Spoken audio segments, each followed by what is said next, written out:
বোর্ডে তোমরা তিনটা অঙ্ক দেখতে পাচ্ছ। এই অঙ্কগুলো আমরা খাতা কলম ছাড়াই সহজে কিভাবে মুখে মুখে করতে পারি সেটাই আজকে শিখবো। দেখো, সবার প্রথমে যে অঙ্কটা আছে এখানে এটা একটা কি আছে, মিশ্র ভগ্নাংশ, আর এটা কি আছে, পূর্ণ সংখ্যা, নাকি? তো মিশ্র ভগ্নাংশ থেকে কোনো ক্রম যদি পূর্ণ সংখ্যা বিয়োগ করতে হয় সেক্ষেত্রে কি করতে হবে? দেখো, প্রথমে কত লেখা আছে, 3। এবার 3 থেকে 2 বিয়োগ করলে কত হয়, 1। এবার ভগ্নাংশটা যা আছে আমি তাই লিখবো, উপরে 5 নিচে 24, এই যে আমাদের উত্তর হয়ে গেল।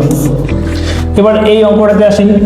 এখানে প্রথমে দেখো একটা পূর্ণ সংখ্যা লেখা আছে, তারপর একটা মিশ্র ভগ্নাংশ আছে, ঠিক আছে? তো প্রথমে কি করতে হবে, এই যে মিশ্র ভগ্নাংশে প্রথমে দেখো কত লেখা আছে, 1।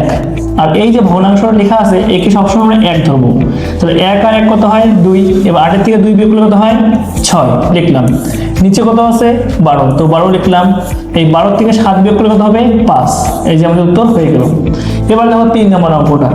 1 থেকে যখন কোনো ভগ্নাংশকে বিয়োগ করতে বলবে তখন কি করব? কিছুই করতে হবে না, নিচে যা আছে তাই লেখো। এবার 7 থেকে 5 বিয়োগ করলে কত হয়, 2। এইভাবেই অঙ্কগুলো করতে হবে। তো আশা করি সবার বোঝা গেছে।